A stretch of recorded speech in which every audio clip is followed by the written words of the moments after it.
What's up, guys? We are back with a full slate of MLB action here on Saturday, June 14th. We're going to give out plays on every MLB game on the slate. I'll give you my dog of the day and pick out my massive lock, my pick that, regardless of price, I think is the highest chance of cashing today. Slam that like button and subscribe to the channel if you want to keep seeing these videos every single day. And let me know what you're thinking in the comments. I personally answer every comment every single day. Check the pinned comment throughout the day to see our favorite picks, and it pays to check back a couple of times per day to see if there are any changes with injury news coming out and starters being confirmed.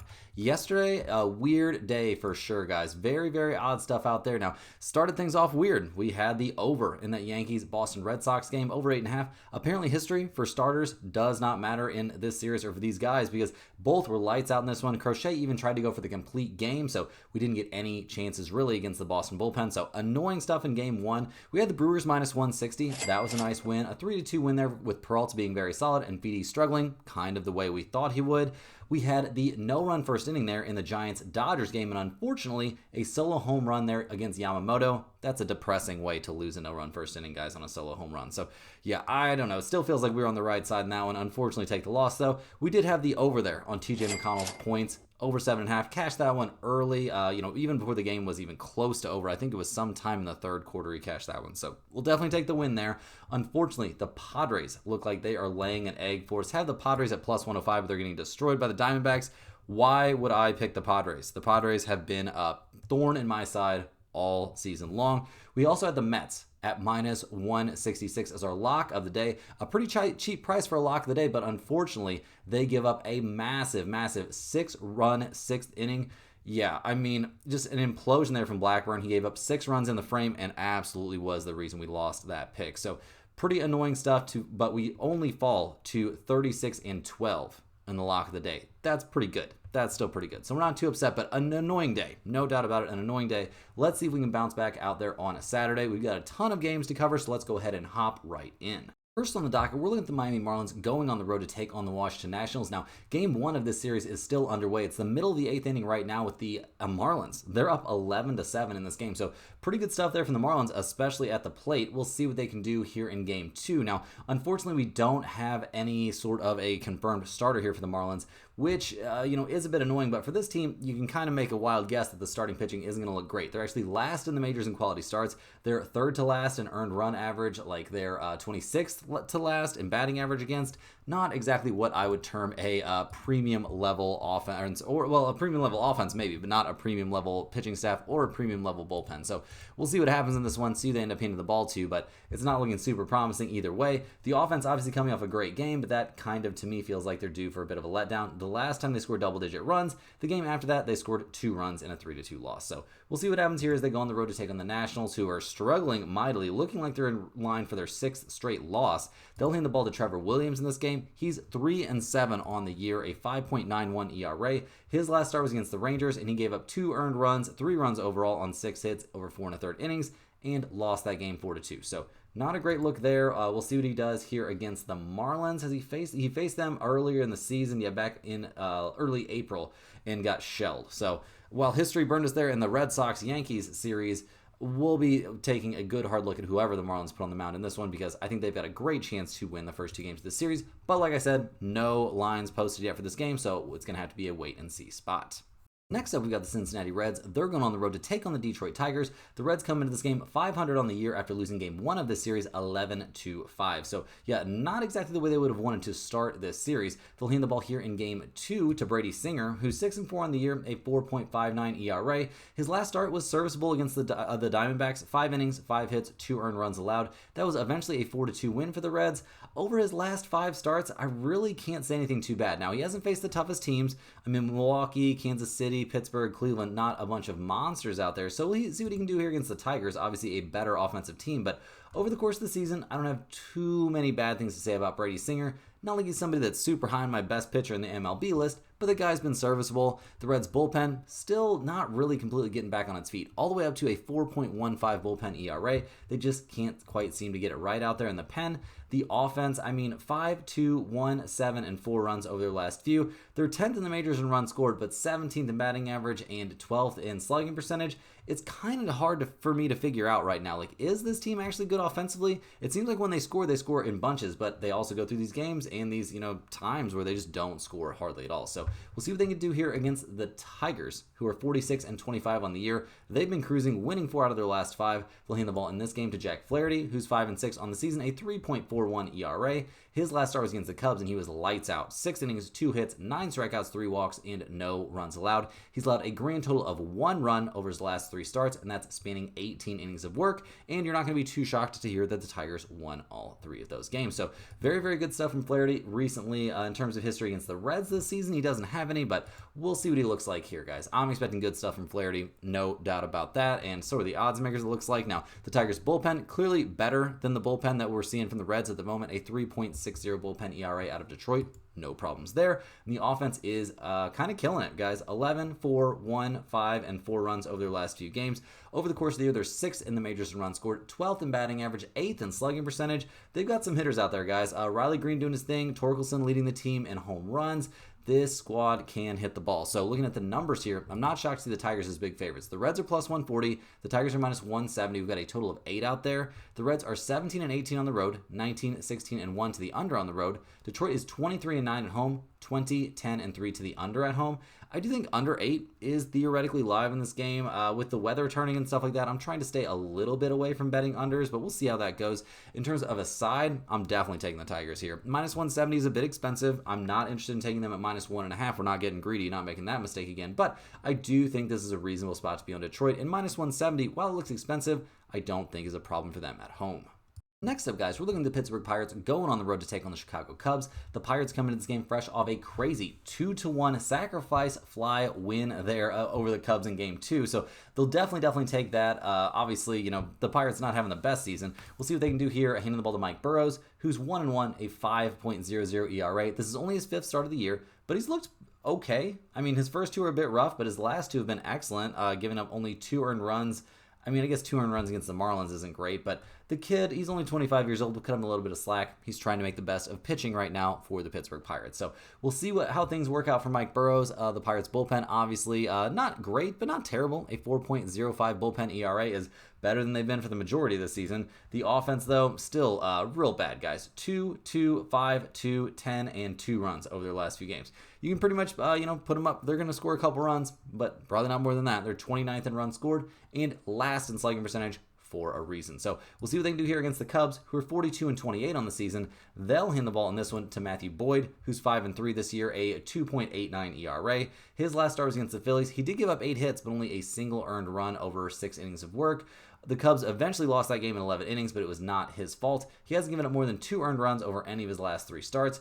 I'm generally expecting good stuff from Matthew Boyd, and I have not been let down by him many times this season. He did face the Pirates earlier this year, and the Cubs did lose back on April 30th, but he went 5 innings, gave up 6 hits, and only 2 earned runs. The Cubs just really couldn't put up a lot of runs. So I don't think we're going to have to... I think the Cubs will score in this game. I don't think that's going to be a problem. The Cubs' offense has been excellent, but their bullpen has also been very good. 5th in the majors, a 3.25 ERA, and offensively, while they haven't been, a top-notch over the last couple games, they're still 2nd in runs scored this year, 3rd in batting average, they're 7th in on-base percentage, 4th in slugging percentage. They've got tons of dudes. Like, this is a scary lineup up and down. Hitters 1 through 9 can all do it. So I'm expecting good stuff from the Cubs in this one, and so are the odds makers. The Pirates are plus 190. The Cubs are minus 230. We've got totals out there of 7.5 or 8. The Pirates are 10 and 23 on the road. They're 21, 10, and 2 to the under on the road. That's actually an MLB best to the under. The Cubs are 21 and 10 at home, 15, 13, and 3 to the over at home. I'm not interested in the total here in this game, but I'm definitely putting the Cubs at minus 230 on the list as a potential lock of the day. I didn't like what I saw from them yesterday, and the offense has struggled a bit recently, but they're going to break out of this slump, and doing it against Mike Burrows and that Pirates bullpen seems like a great spot to me. Hopping here with a quick shout out to the sponsor of today and every day's video, guys, and that is StumpTheSpread.com. Click the link in the description and go over there and see the top confidence picks from our entire team of experienced cappers. Right now, our premium members are getting daily MLB, NBA, NHL, and UFC picks. Major League Baseball is on our most profitable sport the last 3 years running and is off to a fantastic start to the year overall. And I guess we can't even say start to the year. Like, we're approaching the midway point, so I think it's just straight up looking like a good year so far. At Stump The Spread, you'll be able to see exclusive free picks that are only posted there. You'll be able to use our free-to-use bet size calculator, and you'll be able to see our premium top confidence picks, which might not always match what you see here in the video, as I am not the premium capper for MLB over there at Stump The Spread. You also need to get over there to get on our free email newsletter. We send out one email every single day with at least one free pick in it, but also lots of other good information on niche betting like golf, NASCAR, all kinds of crazy stuff can be in there. Parlays are often included in those emails, so a lot of good information over there, and all they need is your name and your email address to set up a free account, and you are good to go, and you'll be on that list. So definitely get over there and sign up for that. But guys, also, if you're a huge fan of what we do here every single day, consider signing up for a channel membership. You'll be eligible for members-only giveaways, just like the one you're about to see right now. It is the 14th, guys. We'll be doing another one of these giveaways on the 21st, so stay tuned for that. Sign up for a channel membership. You click that little join button right below the video and become a channel member. We're going to roll right here, right now for our giveaway member. So we're going to go ahead and click the button and let's see who we get. Every single channel member is included in this, so let's see who we get. If you win, let us know down in the comments, and it looks like it's going to be Janitor C. I can't even pronounce your name. So if that's you guys, get down in the comments. Let me know that you won the giveaway, and we will get that hoodie out to you as soon as we possibly can. So let's go ahead and hop back in here, guys. Obviously, you know, there's some major benefits of being a channel member. That you've got these giveaways, you get early access to all of our videos, and you get your name up on screen in every single video like you guys have been seeing. But like I said, let's go ahead and hop back in. We've got a ton of games to cover here on this pretty crowded Saturday slate. Next on the docket here, guys, we're looking at the Los Angeles Angels going on the road to take on the Baltimore Orioles. The Angels come into this game 33-35 on the season, fresh off a 2-0 loss in Game 1 of this series. They'll hand the ball here to Tyler Anderson, hoping he can get them back on track, but it's been a little bit rough here for Tyler Anderson. 2-3 on the year, a 3.99 ERA. His last start, he gave up 8 hits and 3 earned runs over 4 2/3 innings and a 3-2 loss there against Seattle Mariners. It just hasn't really been his year. We saw him, show dominant stuff a season ago, but that just really hasn't been what's going on for him this season. So we'll see if he can turn it around, see that Angels bullpen can turn it around a little bit and give him some support. It has not been great. Third worst in the majors, a 5.54 bullpen ERA, and it's been a problem literally all season long. So we'll see what things look like here for the Angels pitching staff, but it hasn't been great. The offense obviously coming off of getting shut out, which is a little bit unusual recently. The offense has made major strides in the right direction. Loving what we're seeing from guys like Taylor Ward, but still only 29th in on-base percentage and 28th in slugging and batting average. Doesn't really make me think this offense has the legs to keep being as good as it's been at times. So we'll see what happens here as they go on the road to take on the Orioles. Coming off that 2-0 win, I'm sure they're happy about that. They'll hand the ball in this game to Tomoyuki Sugano, who's 5-4 this year, a 3.23 ERA. His last start, though, not up to his usual standard. Got shelled there a little bit against the Athletics. We'll see if he can bounce back. He's shown very good stuff this year, so I'm not too worried about him. In terms of history against the Angels, yeah, he has not pitched against the Angels yet this season, but we'll see what Sugano can do here. I'm expecting generally good stuff from him. I think he'll bounce back. The Orioles bullpen is another story. They've been one of the 6-7 worst bullpens in the majors all year long. I don't think that's going to change anytime soon. And while the offense is coming off of a win, they only scored 2 runs, and they're 24th in on-base percentage, 25th in runs scored, and 21st in batting average. Not running a lot of guys up there to the plate that necessarily scare me. So we'll see what happens in this game. The Angels are plus 135. The Orioles are minus 160. We've got a total of 9.5. The Angels are a 500 team on the road. They're 21-15 to the over on the road. Baltimore's 13-19 at home. They are 17-13-2 to the over at home. 9.5 is a lot of runs. Tyler Anderson and Sugano both capable of having very good nights. I know both bullpens suck, so I mean, I'm not going to take the over. Maybe take under in the first 5. That could make some sense. In terms of a side, I'm going to lean just slightly here towards the Orioles, but minus 160 seems a bit expensive for this specific spot. Rolling along here, guys, we've got the Toronto Blue Jays going on the road to take on the Philadelphia Phillies. The Blue Jays took the 8-0 loss there in Game 1. In Game 2, they're going to hand the ball to Bowden Francis, who's 2-8 on the year, a 6.12 ERA. This 29-year-old has had a lot of issues this season, and over his last couple of starts, the last time he faced the Phillies, he got absolutely demolished, giving up 7 runs, 6 of which were earned over 1 2/3 innings in an 8-3 loss. So not loving the spot for Bowden Francis. The bullpen for Toronto has actually been very respectable. A 3.56 bullpen ERA is good. I'm concerned. We'll see what they look like here against the Phillies. The offense has been much better over their last 20 or so games. We'll see if that can continue. They're 14th in runs scored. They're actually 4th now in team batting average, which is wild. 9th in on-base percentage, 10th in slugging percentage. Does this have the legs to continue? We'll see. It's not impossible. I don't know if I 100% am buying into the hype here, so we'll see what happens on the road against the Phillies, who have now won 3 of their last 4. They'll hand the ball in this game to Christopher Sanchez, who's 5-2 on the year, a 3.10 ERA. His last start was against the Pirates. He was good. 7 innings, 6 hits, 2 earned runs. It was a 2-1 loss, though. The Phillies were slumping at that point and really struggling to score any runs. But over his last 5 starts, they've won 4 of those, including a 6-inning, 4-hit, 1 earned run allowed outing there at Toronto, where the Phillies won 8-3. So I'm expecting good stuff from Sanchez in this game. Am I expecting good stuff from the Phillies bullpen? Almost never. A 4.52 bullpen ERA, very problematic. The offense, though, 15 runs combined over their last 2 games. That makes me feel a lot better. They've got all those massive bats out there. They shouldn't have these, down times that they've had recently, but they're still 9th in runs scored, 6th in on-base percentage. They're going to be absolutely fine. So looking at the numbers here, the Blue Jays are plus 145. The Phillies are minus 170. We've got a total of 8.5. Toronto is 16-17 on the road. They're 17-15-2 to the under on the road. The Phillies are 21-13 at home, 17-15-3 to the over at home. This is a great spot to take the Phillies at minus 170. Bowden Francis has been terrible against them and just terrible all year long. I don't know why he's getting this much respect from the odds makers. The Phillies should be more like minus 210. I know their bullpen isn't great, but it's not that bad. Like if it's a bullpen with an ERA of 8 or something, maybe I can understand. Regardless, guys, take the Phillies here at minus 170. This is going in the pinned comment, and you can even talk me into doing it minus 1.5. Next on the docket, we got the Chicago White Sox going on the road to take on the Texas Rangers. The White Sox are 23-47 on the year. They've lost 4 out of their last 5, including game 1 of the series where they lost 4-3, or 3-1. They'll hand the ball in this game to Mike Vasil. He normally a bullpen guy, if I remember correctly. Yeah, he made a start his last time out. It didn't go great against the Royals. Overall, he's been a long relief dude, and he's done fine. 25 years old, you can expect some inconsistency, but overall, I haven't hated what I've seen from him. We'll see what we can do here against the Rangers. I mean, the White Sox bullpen, whenever he has to come out, which is probably going to be around 3 to 4 innings, they haven't been very good either. 4.33 bullpen ERA, not really filling me with tons of optimism.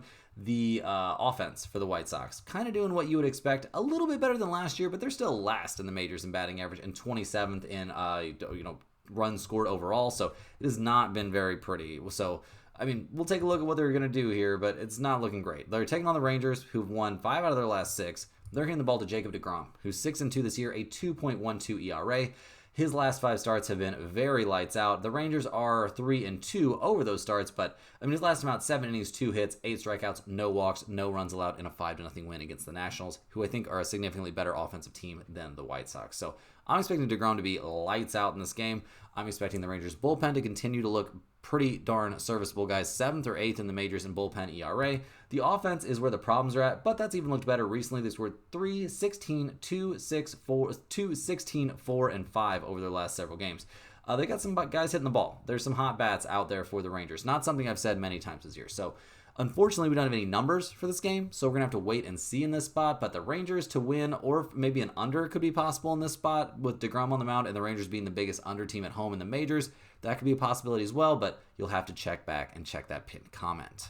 Rolling right along, we're looking at the Colorado Rockies going on the road to take on the Atlanta Braves. The Rockies are 13-56 on the year. They just lost 12-4 in game 1 here in Atlanta, so things are not necessarily improving. They'll hand the ball in this one to Chase Dollander, who's 2-6 on the year. This 23-year-old is sporting a 6.85 ERA. He got shelled by the Mets his last time out in a 13-5 loss. Start before that only lasted 3 innings against the Marlins and didn't look good there. It's been a bit rough. He has had some bright moments, but a lot more dark moments than bright moments, if you take my meaning. Now, the last time he faced Atlanta was back on April 30th, and he looked very good in that start. 5 2/3 innings, 2 hits, only a single earned run allowed in a 2-1 win there for the Rockies. So we'll see if he has any more of that magic left over. He's going to need it. The bullpen for Colorado is looking real bad once again. A 4.74 bullpen ERA is 5th worst in the majors.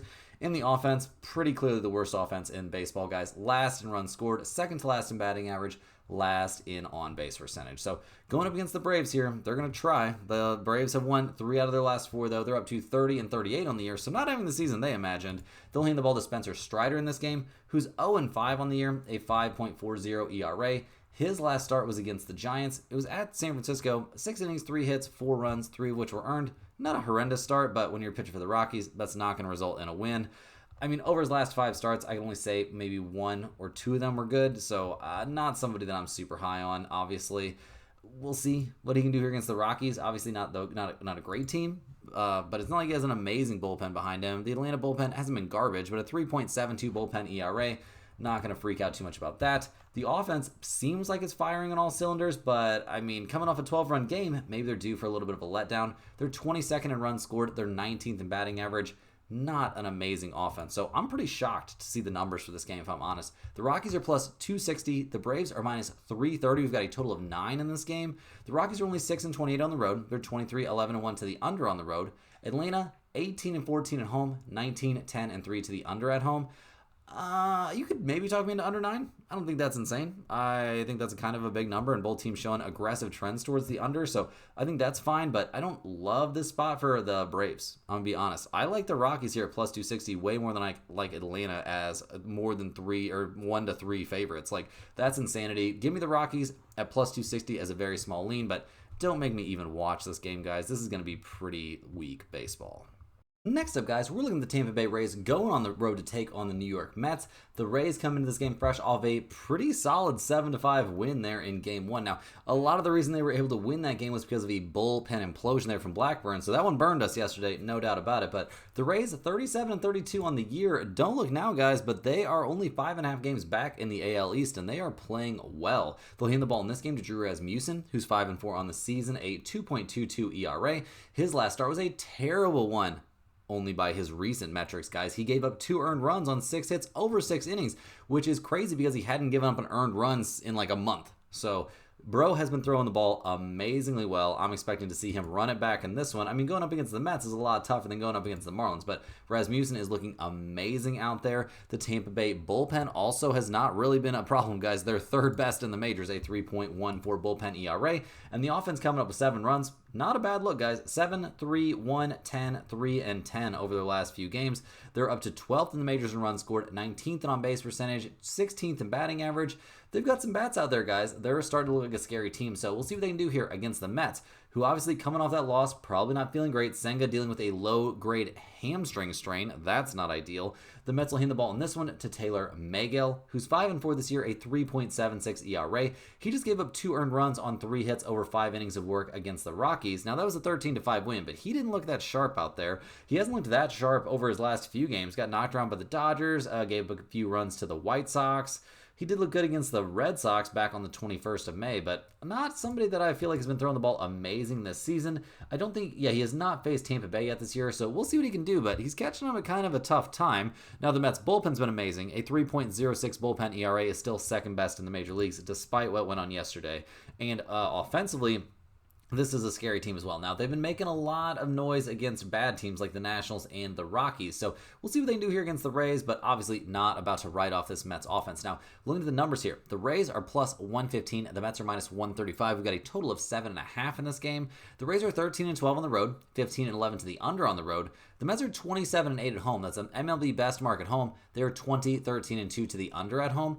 I don't mind under 7.5 in this game, but I don't love it, guys. I do, however, really like the Tampa Bay Rays here at plus 115. With Rasmussen on the mound, this has a very real chance to be our dog of the day. I think Tampa Bay is playing some of their best ball of the season right now. I don't think I can say the same thing for the Mets at the moment, so definitely give me a good look at Tampa Bay here at plus 115.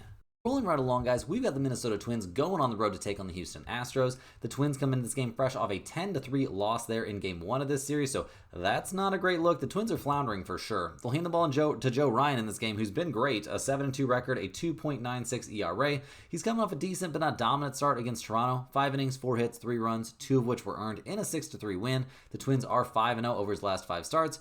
Starts against Toronto, the Athletics, Tampa Bay, Cleveland, and Milwaukee. He's been pretty good over that stretch. I'm not gonna say anything bad. He's been pretty good. However, back in early April, he struggled against Houston in a 5-2 loss where he gave up 4 earned runs over 5 innings. So that's not exactly a great selling point for me if you're looking at backing the Twins and Joe Ryan in this game. The Twins bullpen has also happened upon some pretty hard times, all the way up to a 3.76 bullpen ERA. That's not ideal for this squad either, and the offense is pulling a disappearing act, which is not a shock to me. They've scored 3, 3, 6, 4, 6, and 4 runs over their last few games. They're still 17th in the majors in runs scored, 18th in batting average, but not the kind of offense that I'm too scared of just based on individual talent. So we'll see what they can do here on the road against the Astros, who've won 3 in a row. They'll hand the ball in this game to Hunter Brown, who's 8-3 on the year, a 1.82 ERA. He's fresh off a very good start at Cleveland, 5 1/3 innings pitched, 4 hits, 1 earned run allowed. He walked 5 and struck out 9. Clearly a game where he had some control problems, but he did not let that get in the way of his team being in a position to win this game, which they eventually did in 10 innings, winning 5-3. The Astros are 3-0 over his last 3 starts. We'll see what he's done against the Twins this year. Yes, he faced them back on April 3rd. 6 innings, 5 hits, 2 earned runs, and a 5-2 win. That was in Minnesota. So Hunter Brown pitching at home here seems like a pretty reasonable spot. The Astros bullpen has been steady this year, a 3.26 bullpen ERA. Not about to complain about that. And the offense has been on fire. They've scored 24 runs over their last 3 games. We've seen good stuff just from lots of guys. They're 21st in runs scored still, but 8th in batting average, 14th in on-base percentage. We saw Altuve and Melton each have 3 home runs in game 1 of this series. I'm expecting good stuff here from these Astros. No doubt about it. Coming into this game, looking at the numbers, you guys, the Twins are plus 105. The Astros are minus 125. We've got a total of 7 in this game. Minnesota is 16-20 on the road. They're 19-15-3 to the under on the road. Houston, 24-13 at home. 21-16-1 to the under at home. I know the total's only 7 in this game, but I have no problem taking under 7. In terms of a side, though, I love the Astros here at minus 125. Joe Ryan hasn't been impressing me that much recently. Hunter Brown has been amazing basically all year long. Go ahead and give me the Astros here at minus 125 with a great chance to make the pinned comment. Next up, guys, we're going to look at the Sacramento Athletics going on the road to take on the Kansas City Royals. The Athletics, 27-44 on the year. They did manage to win Game 1, though, snapping a 14-game road losing streak by beating the Royals 6-4. We'll see what they do in this one, handing the ball to Jacob Lopez, who's 0-4 this season, a 6.00 ERA. He's been in and out of the rotation. His last outing was a start, and the Athletics did win 5-1 against Baltimore. He went 4 innings, gave up 4 hits, only a single unearned run, so not a bad outing there, but not somebody that I felt like I could fully trust this season necessarily. He hasn't faced the Royals, so we'll see what he can do. The Athletics bullpen, though, a huge problem. Worse than the majors. A 6.11 bullpen ERA.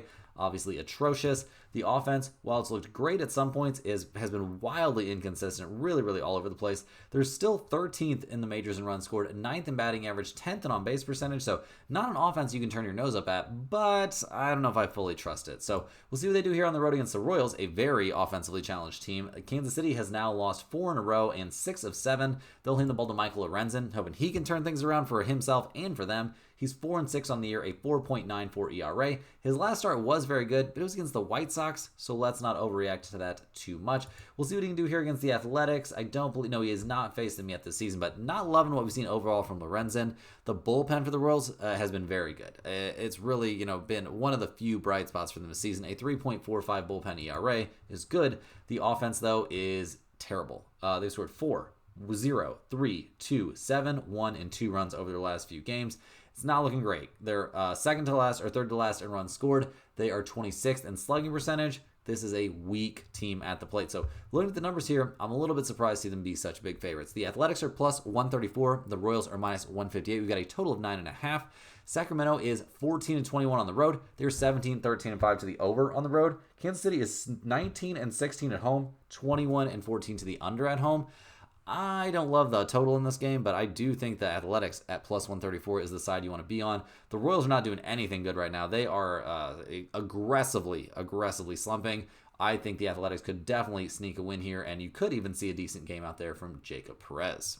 Next up, guys, we've got the St. Louis Cardinals going on the road to take on the Milwaukee Brewers. The Cardinals come into this game fresh off a 3-2 loss there in Game 2. If you enjoyed cashing the Brewers there yesterday as one of our pinned comment picks, slam that like button, guys. I really appreciate it. The Cardinals, 36-34 on the year, slumping aggressively, losing, what is it up to now, 6 in a row. They'll hand the ball in this one to Andre Palante, hoping he can turn things around. He's 4-3, a 4.75 ERA. His last start, it was not a bad one. It was not a bad one. We'll give him credit. Against Toronto, 6 innings, 7 hits, 2 earned runs allowed. The Cardinals eventually lose that game 5-4 in extras, but not exactly great over his last, I would say, 4 starts, if I'm being honest. And the Cardinals are only 1-3 over that stretch. So we'll see what he can do here against the Brewers. Not a team he's faced this season. Now, the Cardinals bullpen, it's turning into a bigger and bigger problem as the season goes on. I mean, I say that. We've seen some good stuff from him, but not enough to really say they've turned things around. A 3.90 bullpen ERA, not among the worst, but also not among the best.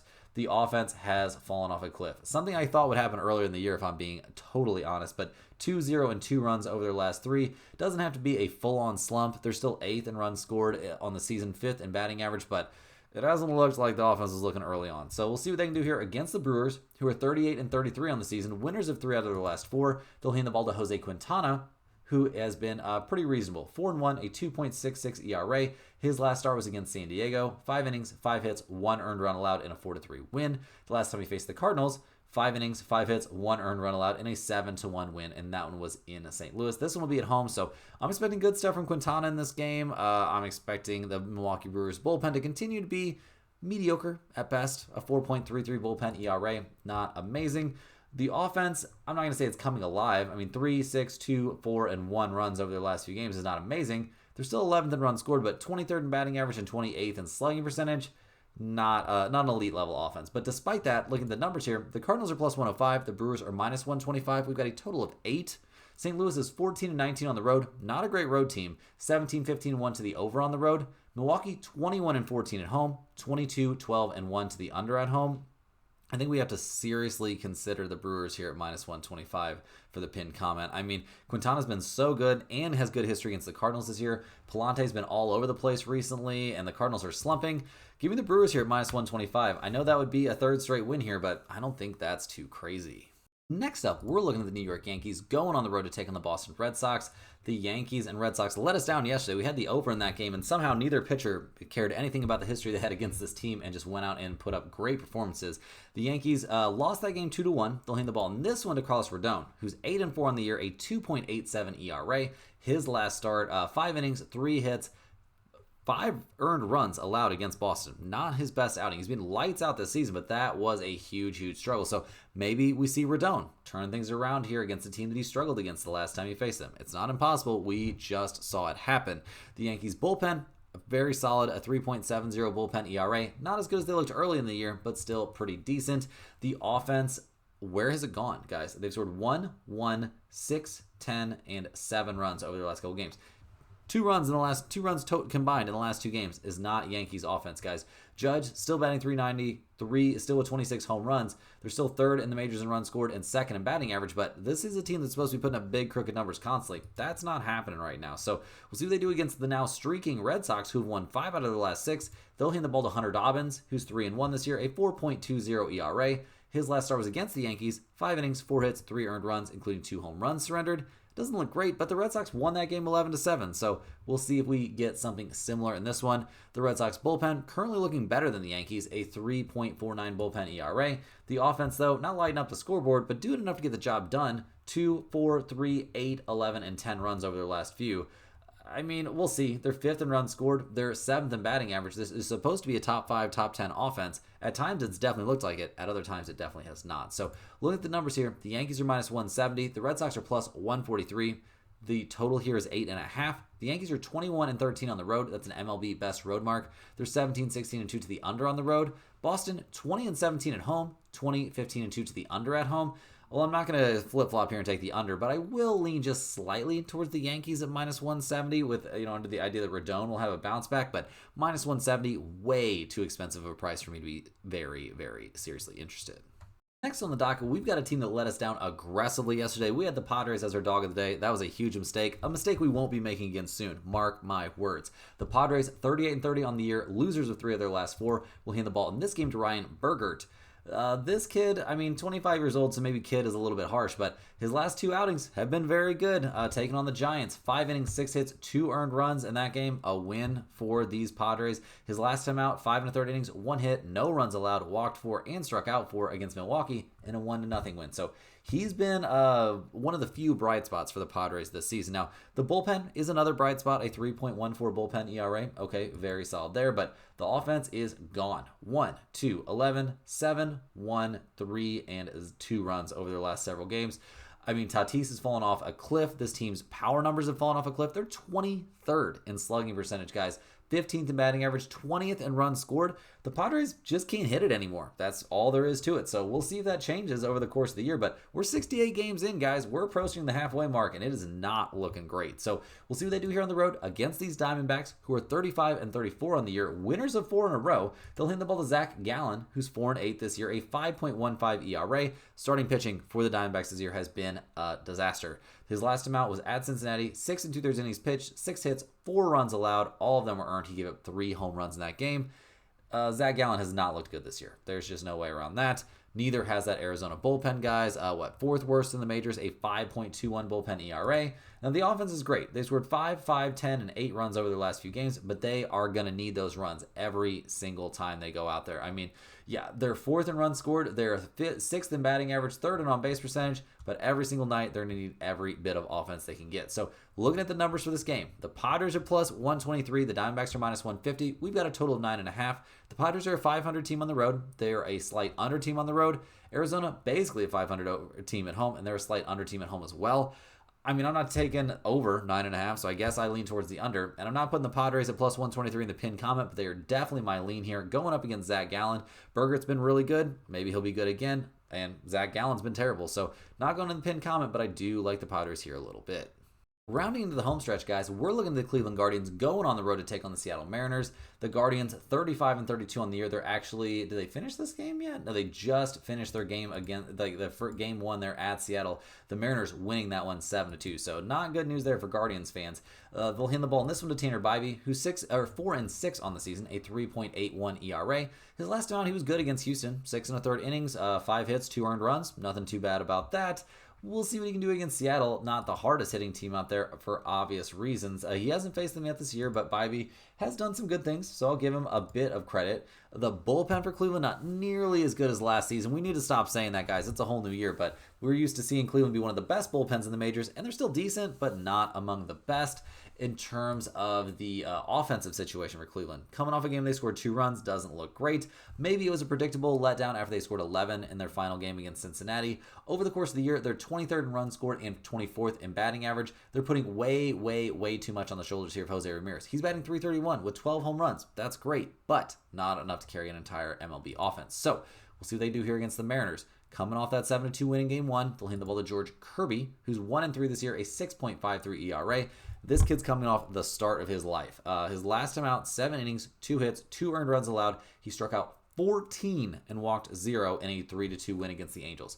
What's he going to do to back that up? I doubt he strikes out 14, I'll tell you what. So we'll see what George Kirby does in this one, but I'm not necessarily expecting miracles. I'm expecting him to struggle a little bit, if anything.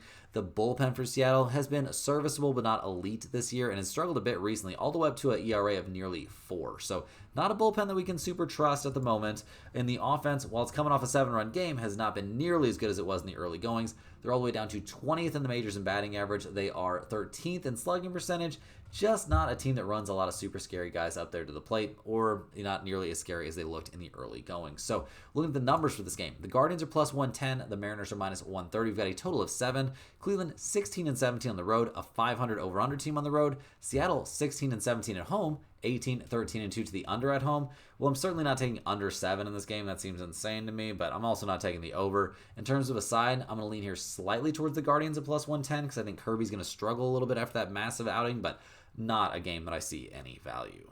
Last but not least here, guys, we got one of the most exciting games on the night. We got the San Francisco Giants going on the road to take on the Dodgers in Game 1, guys. Casey Schmidt's first career grand slam helped power the Giants to that 6-2 win. I mean, Logan Webb was very good out there. Unfortunately, we took the no-run first inning in that game and got screwed by Yamamoto giving up a home run in the first inning. Not something you see every day. The Giants, 41 and 29, handing the ball to Landon Roop in this one. He's 4 and 4, a 3.29 ERA. His last start, he struggled a little bit against Atlanta, but we did eventually see the Giants come away with a 4-3 win, thanks to their bullpen absolutely locking things down after he came out of that game. Over the course of the season, I'd say we've liked his stuff, generally speaking. Now, he hasn't faced the Dodgers, so this could be a bit of a test, obviously, like anybody facing the Dodgers is. So we'll see what he can do, but whenever he has to come out, that Giants bullpen is right there waiting. Tops in the majors, a 2.51 bullpen ERA. Dominant stuff there. Offensively, putting up 6 runs in Game 1 doesn't look bad. They've scored 6, 7, 10, 6, 4, 3, and 5 over their last several games.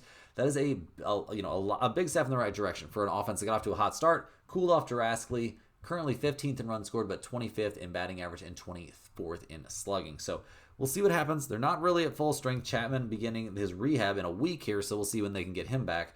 And we'll see what they can do here against the Dodgers, who, fresh off that 6-2 loss, probably a little tilted. They'll hand the ball in this game to Clayton Kershaw. I don't know if they really want Clayton Kershaw starting games at 37 for this iteration of the Dodgers, but he's 1-0, a 4.35 ERA. Very nostalgic for old people like me to see him on the mound. He's fresh off a great performance there against the Cardinals. 5 innings, 6 hits, only a single earned run allowed. Struck out 7 and walked 0. So maybe I shouldn't be saying anything bad here about Kershaw because he was really, really good his last time out. I don't believe he's faced the Giants. No, he hasn't faced the Giants yet this season. So we'll see what he can do in this matchup. We'll see. We'll see. I'm not necessarily expecting him to be lights out, but I think he'll be fine. The Dodgers bullpen, though, is a concern. And Kershaw's not going to go out there and throw 8 innings anymore. A 4.03 bullpen ERA for the Dodgers is a big concern. The offense, maybe not as big of a concern. I'm not going to say they're fully healthy, but still, I mean, despite any sort of problems, they're first in runs scored. They're first in batting average. This is the scariest offense in the majors right now. So looking at the numbers, the Giants are plus 150. The Dodgers are minus 178. We've got a total of 9. San Francisco's a 500 team on the road. They're basically a 500 over-under team on the road. The Dodgers, 23-11 at home, 22-12 to the over at home. I could be talked into over 9, maybe, probably not. But I do think this is a better spot to be on the Giants at plus 150 than it is to be on the Dodgers at minus 178. I still don't fully trust Kershaw. He's coming off a great performance. Maybe he has a little bit of a letdown here. Roop has been good, but better than Roop. I love this Giants bullpen. So, yeah, give me the Giants here at plus 150 as at least a slight, if not significant, lean. That's all the games we have for today, guys. Hit that like button for good luck on all of your bets and subscribe to the channel if you're new. Let me know in the comments any questions you have on today's slate. Thanks for watching. Make sure you're getting over to stumpthespread.com by clicking that link in the description.